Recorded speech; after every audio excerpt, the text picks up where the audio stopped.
Hello students, class 10. I was telling you the question and answer of nationalism in India. Today is a video 3 of the chapter. Let us start. The question is, under what circumstances the civil disobedience or SALT movement was launched? किन परिस्थितियों में civil disobedience या नमक आंदोलन शुरू किया गया? जैसे नॉन कोऑपरेशन मूवमेंट को शुरू करने के पीछे काफ़ी वजह थी। फर्स्ट वर्ल्ड वॉर का होना, जलियांवाला बाग ट्रेजेडी और रॉलेट एक्ट का लागू करना, खिलाफत मूवमेंट्स। इसी तरीके से इस क्वेश्चंस में भी हम देखेंगे तो किन परिस्थितियों में आखिर ये सॉल्ट मूवमेंट शुरू किया या सिविल डिसोबीडियंस शुरू किया गया गांधी जी के द्वारा, क्या रीजन थे इसके पीछे, ये मूवमेंट शुरू करने के पीछे? पहला जो कारण है, failure of the Simon Commission. Simon Commission की असफलता। देखते हैं कि साइमन कमीशन क्या था। The Simon Commission was constituted in response to nationalist movement. जो नेशनलिस्ट मूवमेंट्स थे, यहाँ जो एक्टिविटीज़ थी उसको ऑब्जर्व करने के लिए और सजेशन देने के लिए साइमन कमीशन बनाया गया था ब्रिटेन के द्वारा। 7 सदस्य थे जिसमें, और सर जॉन साइमन की अध्यक्षता में इस कमीशन गठित किया गया था। Simon Commission was constituted in response to nationalist movement, but the commission failed. लेकिन जो कमीशन था, आयोग था, fail to satisfy the Indian people and the leader. भारतीय लोगों को और भारतीय नेताओं को संतुष्ट नहीं कर पाया। कारण ये भी था कि इस साइमन कमीशन में एक भी इंडियन मेंबर शामिल नहीं था। इंडियंस के लिए ही ये कमीशन था और इंडियन मेंबर्स कोई वैल्यू नहीं दी गई, जिसके कारण गो बैक साइमन के नारे लगाए गए। 1927 में जब ये इंडिया में आया साइमन कमीशन, तो इस तरीके से जब इंडियन लीडर्स को सेटिस्फाई नहीं कर पाए तो साइमन कमीशन को फेलियर माना गया। नेक्स्ट है पूर्ण स्वराज। दूसरा सिविल डिसोबीडियंस स्टार्ट करने के पीछे पूर्ण स्वराज। देखते हैं क्या था पूर्ण स्वराज। इन दिसंबर 1929 under the presidency of Jawaharlal Nehru. इसमें मैप वर्क भी आता है कि 1929 में जवाहरलाल नेहरू ने कहाँ पर पूर्ण स्वराज का नारा दिया था, तो इन लाहौर पाकिस्तान में। तो इन दिसंबर 1929 under the presidency of Jawaharlal Nehru the Lahore Congress ने formalise the demand of Purna Swaraj. पूर्ण स्वराज का नारा फॉर्मुलाइज किया, या फुल इंडिपेंडेंस ऑफ इंडिया कह सकते हैं जिसे। इट वाज डिक्लेयर्ड दैट, यह डिक्लेयर किया गया कि 26 January 1930 would be celebrated as the independence day. Independence day के रूप में सेलिब्रेट किया जाएगा 26 जनवरी 1930 को, कि रिपब्लिक डे जिसे हम कह सकते हैं। When people were to take a pledge, जब पीपल ने इसकी प्रतिज्ञा ली, to struggle for complete place to struggle for complete struggle, but the celebration attract very little attraction. लेकिन जो समारोह था, सेलिब्रेशन जो था, काफ़ी कम संख्या में लोगों में इसका आकर्षण बना कि 26 जनवरी 1930 को कंप्लीट रिपब्लिक डे के रूप में घोषित किया जाएगा, इंडिपेंडेंस के रूप में। जिस तरीके से जवाहरलाल नेहरू ने पूर्ण स्वराज का नारा दिया था, सक्सेस होता नहीं दिख रहा था। So Gandhi ji had to find a way, इसलिए गांधी जी को एक रास्ता तलाशना था, to relate these abstract idea of freedom, जिससे कि लोगों की एवरीडे की लाइफ से इस मुद्दे को हम जोड़ सकें। कि पूर्ण स्वराज भी जो इन्होंने टारगेट रखा था कि इस मूवमेंट्स में ज़्यादातर लोग हिस्सा लें और 26 जनवरी 1930 को इंडिपेंडेंस डे के रूप में वो करें, ऐसा हो नहीं पाया। तो गांधी जी ने एक नया तरीका तलाश करने की कोशिश की जो हर एक के जीवन से रिलेटेड हो। तो बेसिकली आपको इसमें मैपर से रिलेटेड भी एक क्वेश्चन बनता है और एक हेडिंग भी हो जाती है पूर्ण स्वराज की असफलता के कारण, due to the failure of Purna Swaraj और due to the failure of Simon Commission civil disobedience movement start किया। तीसरा जो कारण था सिविल डिसोबीडियंस मूवमेंट स्टार्ट करने का, वो था गांधी जी 11 डिमांड। जैसे कि मैंने आपको बताया, गांधी जी ने अपनी 11 सूत्रीय मांगे रखी थी। क्योंकि 1930 की अगर हम बात करें सॉल्ट पर भी टैक्स लगा दिया गया था। तो सॉल्ट टैक्स के विरोध में ही पूरे देश में हड़ताल, डेमोन्स्ट्रेशन, मूवमेंट्स चलाए गए थे। तो गांधी जी की जो 11 डिमांडें थी उसमें से सॉल्ट टैक्स को एबोलिश करना, हटाना भी एक मेन, जो सबसे छोटी और सबसे प्रमुख डिमांड थी गांधी जी की। ऑन 31 जनवरी 1930 को Gandhi ji put forward 11 demand. Gandhi ji ने 11 डिमांडें रखी to correct the wrong done to Indians. उस जो भारतीयों के लिए गलत किया गया था उसको सुधार करने के लिए Gandhi ji demanded were declared to be unrealistic by the viceroy Irwin. Gandhi ji की इस मांगों को अनरियलिस्टिक, अनैतिक मांगे करार दिया गया लॉर्ड इरविन के द्वारा। कहने का अर्थ ये कि गांधी जी की जो 11 डिमांड्स थी जिसको गांधी जी ने लॉर्ड इरविन के सामने रखी थी, कहीं ना कहीं इरविन ने उनकी इन 11 डिमांडों को अनरियलिस्टिक बता के उन मांगों को एक्सेप्ट करने से मना कर दिया। तो ये भी एक कारण रहा कि गांधी जी को मजबूर होके सिविल डिसोबीडियंस मूवमेंट स्टार्ट करना पड़ा। यहाँ पर मैं एक लाइन कहना चाहूँगा, 11 demands to correct the wrongs done to Indians. भारतीयों के लिए जो गलत किया जा रहा था उसको सुधार करने के लिए गांधी जी ने 11 सूत्रीय मांगे रखी थी। और गांधी जी ने यह भी कहा था अगर लॉर्ड इरविन वाइसराय जो थे अगर गांधी जी की इन डिमांड को मान जाते हैं तो वो सिविल डिसोबीडियंस मूवमेंट स्टार्ट नहीं करेंगे। ये कहा गया था गांधी जी ने लॉर्ड इरविन को। पर जहाँ अनरियलिस्टिक डिमांड लगती थी वाइसराय को तो गांधी जी की इन मांगों को एक्सेप्ट करने का तो सवाल ही पैदा नहीं होता था। जहाँ पर गांधी जी चाहते थे कि जितने पॉलिटिकल प्रिजनर हैं उनको रिलीज किया जाए, अल्कोहल की जो सेल है उसको एबोलिश किया जाए 2, सॉल्ट पे टैक्स हटाया जाए 3, जो चौकीदार रखे हैं वो जो बेगार सिस्टम है उसको हटाया जाए। तो कई तरह की जो डिमांडें थी गांधी जी की उसको लॉर्ड इरविन ने मानने से इनकार कर दिया था। नेक्स्ट पॉइंट है जिसके कारण सिविल डिसोबीडियंस मूवमेंट स्टार्ट करना पड़ा, इकोनॉमिक कॉज। आइए देखते हैं कि इकोनॉमिक कॉज क्या थे, आर्थिक कारण क्या थे। हम सभी को पता है कि 1929 में पूरी दुनिया में एक मंदी का दौर आया, यानी कि अमेरिका से इस मंदी का शुरुआत हुई जहां पर अमेरिका के कई सारे बड़े बैंक बंद हो गए, कई सारे लोग अनएम्प्लॉयड बेरोजगार हो गए, कई सारी फैक्ट्रियां बंद हो गई, लोगों के पास काम नहीं था। काम न होने के कारण, लोगों की इनकम न होने के कारण वो लोग खरीद नहीं पाए चीज़ों को और किसान जो थे वो अपने फसल को बेच नहीं पाए और बहुत सारे किसान रेवेन्यू नहीं चुका पाए।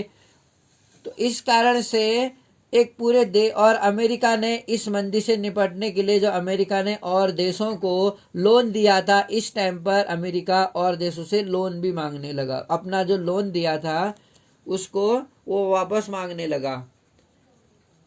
इस तरीके से पूरी दुनिया में इसका इफेक्ट पड़ा।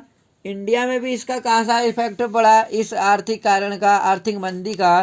क्योंकि जहाँ तक मैं आपको बताऊं जो ग्रेट डिप्रेशन था 29 में, उसमें डीप इम्पैक्ट पड़ा इंडियन इकोनॉमी पर, स्पेशली ऑन एग्रीकल्चर प्राइजेस पर। तो जो मंदी का दौर था उसमें सबसे ज़्यादा जो असर पड़ा वो एग्रीकल्चर के यानी क्रॉप्स के प्राइस पर पड़ा, एग्रीकल्चर प्रोडक्ट्स पर। क्योंकि 1926 के बाद से ही जो एग्रीकल्चर के प्राइजेस थे बिगेन टू फॉल, नीचे गिरने लगे और 1930 आते आते धड़ाम से कोलैप्स हो गए वो। As the demand for agriculture goods fell, जैसे ही एग्रीकल्चर जो कृषि के गुड्स थे, वस्तुएं, उनकी डिमांड गिरने लगी। अब उसकी डिमांड बढ़ गई तो एक्सपोर्ट डिक्लाइन हो गया। People found it difficult to sell their harvest. अब जब आप देखिए, जब डिमांड जो थी एग्रीकल्चर गुड्स की मांगी नहीं है तो मांग ना होने से क्या हुआ, एक्सपोर्ट डिक्लाइन हो गया। यहाँ से जो बाहर देशों को जाता था, डिमांड ना होने से एक्सपोर्ट डिक्लाइन हो गया। और यहाँ के जो किसान थे यहाँ पर पीजेंट्स लिख सकते हैं आप, या फार्मर्स, मैंने पीपल लिखा है। Peasants found it difficult to sell their harvest. Peasants को अपने फसल, हार्वेस्ट में फसल को बेचने में बहुत कठिनाई महसूस हुई। एक्सपोर्ट तो नहीं हो रहा था, जब चीज़ें ही नहीं बिक रही थी, डिमांड ही नहीं थी, तो एक्सपोर्ट कहाँ से होता है? जिन जिन की डिमांड होती है उन्हीं चीज़ का तो एक्सपोर्ट होता है। तो डिमांड ना होने से, demand for agriculture goods decrease होने से एक्सपोर्ट भी डिक्लाइन हो गया, और जो किसान थे उनके सामने डिफिकल्ट हो गया हार्वेस्ट बेचने के लिए, एंड डिफिकल्ट टू पे। और जब फसल ही वो नहीं बेच पाए तो वो रेवेन्यू भी नहीं चुका पाए। इसका सीधा कनेक्शन था। वन वाज डिमांड डिक्रीज हुई, डिमांड डिक्रीज होने से एक्सपोर्ट डिक्रीज हुआ, एक्सपोर्ट डिक्लाइन होने लगा। एक्सपोर्ट डिक्लाइन होने से फार्मर्स अपने क्रॉप्स को बेच नहीं पाए, जिसके कारण से वो रेवेन्यू नहीं चुका पाए। Government refuse to lower the tax, और गवर्नमेंट थी, ब्रिटिश गवर्नमेंट थी कि वो झुकने को तैयार नहीं थी। उन्हें हर हाल में इन पीजेंट्स लोगों से टैक्स चाहिए था। सो बाई 1930 आते आते जो farmers were in poor condition, किसानों की जो दशा थी वो बहुत खराब हो चुकी थी, और इसी कारण से इन लोगों ने सिविल डिसोबीडियंस में पार्टिसिपेट करने की सोची। क्योंकि पीजेंट्स लोगों के पास शायद रेवेन्यू चुकाने के लिए भी पैसा नहीं था, क्योंकि जो प्रोडक्शन था, जितना उन्होंने प्रोडक्शन किया था उसकी डिमांड घटने के कारण एक्सपोर्ट भी कोलैप्स हो गया। एक्सपोर्ट कम होने के कारण इन लोगों को बहुत दिक्कतें आई अपनी क्रॉप्स को बेचने के लिए। ये पॉइंट्स मैं आपको पढ़ा चुका हूँ, जिस कारण से 1931 तक इन्होंने पार्टिसिपेट किया। लेकिन जब बिना रिवाइज किए, जब जो रेवेन्यू को बिना रिवाइज किए ही जब नॉन कॉपरेशन वापस ले लिया महात्मा गांधी ने, तो 1932 में जब दोबारा से रिलॉन्च किया इस मूवमेंट्स को, तो इन जो पीजेंट्स थे, इन कारणों से, क्योंकि 1930 में बिना रिवाइज किए हुए जब पीजेंट्स के बिना मांगों को माने ही ये मूवमेंट वापस ले लिया गया, तो इन फार्मर्स ने दोबारा से रिलॉन्च होने पर इस मूवमेंट का साथ नहीं दिया। लेकिन कहीं ना कहीं एट द बिगिनिंग जब ये सिविल डिसोबीडियंस मूवमेंट शुरू हो रहा था, तो ये कुछ कारण था, इकोनॉमिक कॉज एक कारण बनता था, जिसके कारण भारत में सिविल डिसोबीडियंस मूवमेंट स्टार्ट करना गांधी जी के लिए बहुत ही जरूरी था। उसी टाइम पर ब्रिटिशर्स ने जो मोनोपोली थी उनकी साल्ट पर, उस पर टैक्स लगा दिया गया। गांधी जी की 11 डिमांड्स को इग्नोर कर दिया गया, और साइमन कमीशन भारत में असफल हो गया था।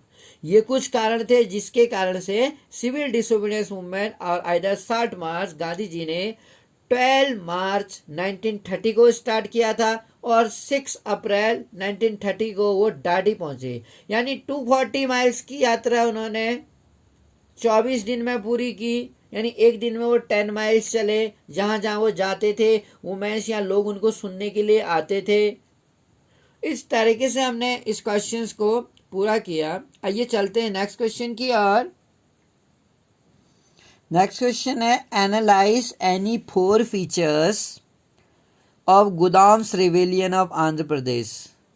जो गुदाम विद्रोह हुआ था आंध्र प्रदेश का, उसके कोई 4 फीचर्स बताने हैं। तो जैसा हम जानते हैं, इन द गुदाम हिल, जो गुदाम पहाड़ियाँ थी आंध्र प्रदेश की, अ मिलिटेंट गुरिल्ला मूवमेंट, वहाँ पर एक गुरिल्ला मूवमेंट आंदोलन चलाया गया। स्प्रेड इन द अर्ली 1920 के शुरुआती टाइम पर 1920 में गुदाम पहाड़ियों में, आंध्र प्रदेश की गुदाम पहाड़ियों में 1930 के बिगिनिंग में एक मूवमेंट चलाया गया अल्लूरी सीताराम राजू के द्वारा against forest law. Forest law के अगेंस्ट गुदाम हिल्स की पहाड़ियों में गुरिल्ला मूवमेंट चलाया गया अल्लूरी सीताराम राजू के द्वारा फॉरेस्ट लॉ के अगेंस्ट। पहला पॉइंट तो आपका क्लियर हो गया है कि किस जगह पर, यानी कि गुदाम पहाड़ियों में आंध्र प्रदेश में गुरिल्ला मूवमेंट चलाया गया था। दूसरा पॉइंट हम बात करेंगे, जो रिवेल्स जो थे, जो विद्रोही जो रिवेल्स विद्रोह करते थे, प्रोक्लेम्ड, वो एक दावा करते थे, जो विद्रोही थे, proclaimed that he was an incarnation of God, एक भगवान का अवतार माना। लोगों ने उसे, विद्रोही ने उसे ईश्वर का अवतार माना। as he could make correct astrological predictions and heal people. जैसा कि वो सही सही खगोलीय गणना कर सकते थे और लोगों को ठीक कर सकते थे. He could make correct prediction, हम कह सकते हैं astrological prediction and heal the people. Raju talked of the greatness of Mahatma Gandhi. Alluri Sitarama Raju हमेशा महात्मा गांधी की महानता के बारे में बात करते थे. And was inspired by non cooperation, और नॉन कॉपरेशन मूवमेंट से काफ़ी इंस्पायर थे. And persuaded people to wear khadi, और लोगों को खादी पहनने के लिए आह्वान किया, खादी पहनने के लिए प्रोत्साहित किया. गिव अप ड्रिंकिंग, और शराब को छोड़ने के लिए कहा. खादी के पहनने के फेवर में थे. फॉरेन गुड्स का बॉयकॉट करने को बोला और ड्रिंकिंग को गिव अप करने के लिए कहा गया, शराब छोड़ने के लिए कहा गया. But at the same time he asserted that India could be liberated only by the use of force. Alluri Sitarama Raju का ये कहना था कि जो इंडिया है वो केवल फोर्स के बेस पर ही आज़ाद हो सकता है, यानी कि हिंसा के बेस पर भारत आज़ाद हो सकता है.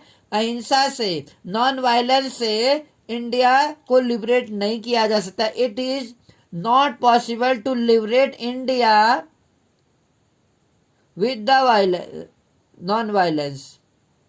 तो अगर लिबरेट करना है तो नॉन वायलेंस को अपनाना पड़ेगा. हाँ, गांधी जी के खादी पहनने से और अल्कोहल को छोड़ने के लिए उसने कहा, जिसे वो नॉन कॉपरेशन मूवमेंट से काफ़ी प्रभावित भी था, पर वो गांधी जी के नॉन वायलेंस से प्रभावित नहीं था. वो वायलेंस के फेवर में था, हिंसा के फेवर में था.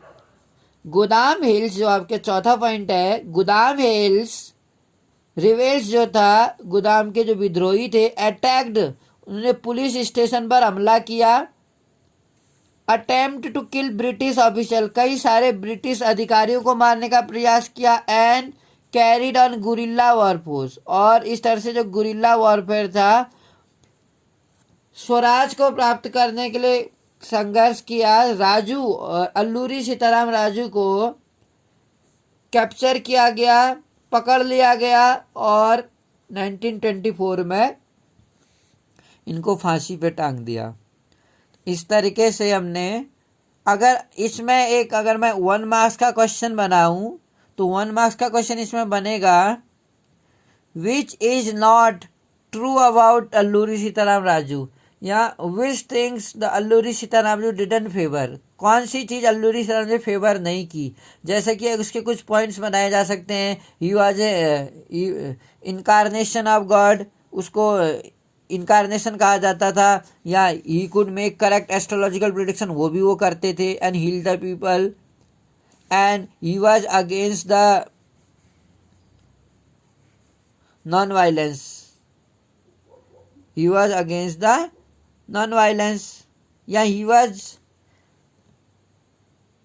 Not against the non violence, वो नॉन वायलेंस के अगेंस्ट नहीं थे.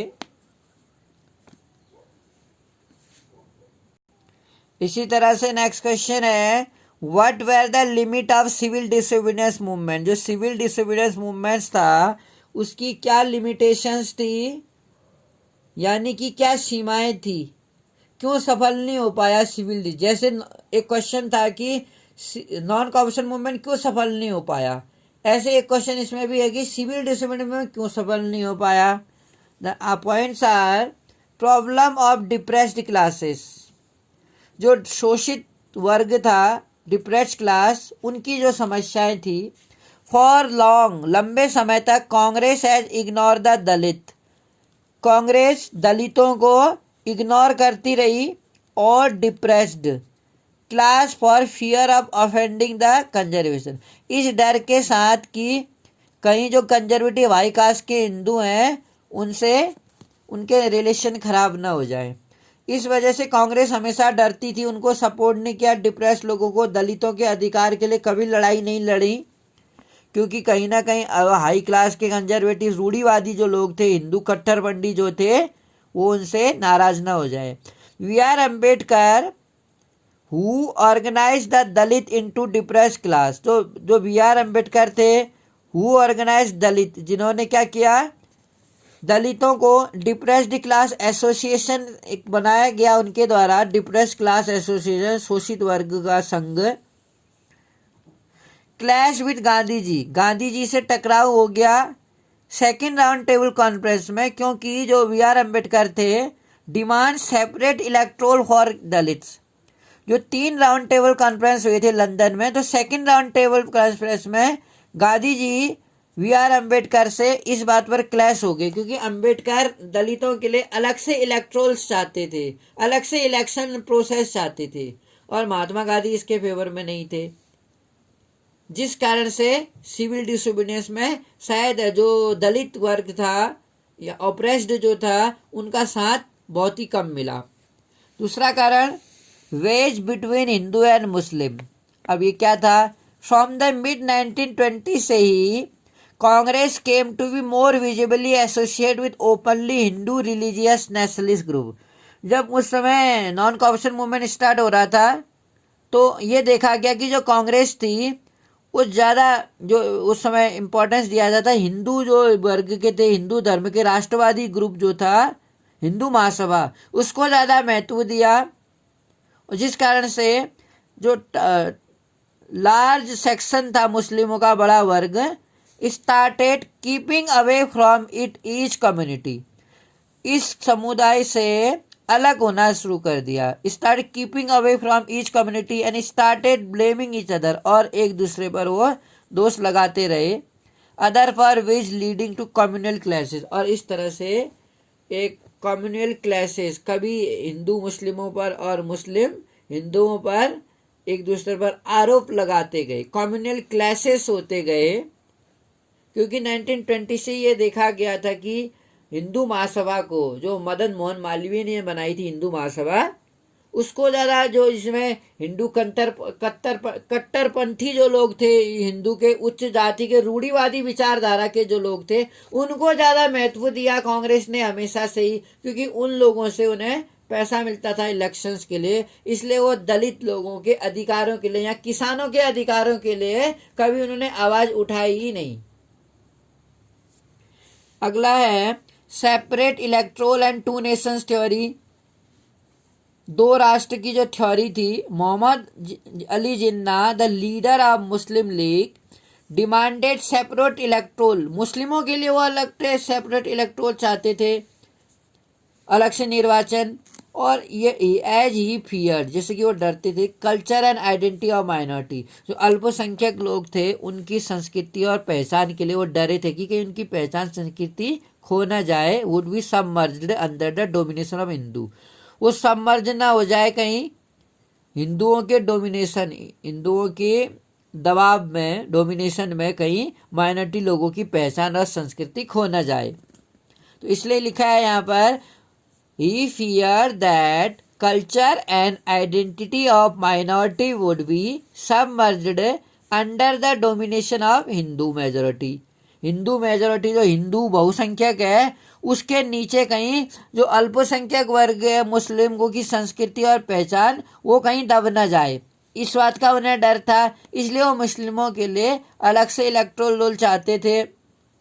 They also support to nation theory, 2 राष्ट्र की थ्योरी को उन्होंने सपोर्ट किया या प्रपोज्ड किया, प्रस्ताव रखा उन्होंने, यहाँ पर प्रपोज्ड लिख सकते हैं। They also proposed two nation theory, कि एक नहीं 2 राष्ट्र होना चाहिए, at which it was presume at the both communities belong to, जिसमें कि अलग जो कम्युनिटीज है, बोथ कम्युनिटी एक अलग अलग नेशन से बिलोंग करे, मुस्लिमों के लिए एक अलग सा राष्ट्र होना चाहिए। इसलिए रहमत अली जो था पाकिस्तान शब्द का जन्मदाता माना जाता है, पाकिस्तान शब्द रहमत अली ने ही सुझाया था, सजेस्ट किया था, और एक नहीं 2 राष्ट्र के निर्माण के लिए मोहम्मद अली जिन्ना हो गया, इकबाल है, मौलाना कलाम है, कई सारे जो लोग थे, इन लोगों ने 2 नेशन स्टोरी का फेवर किया था, जिस कारण से सिविल डिसोबीडियंस मूवमेंट्स में ज़्यादा सक्सेस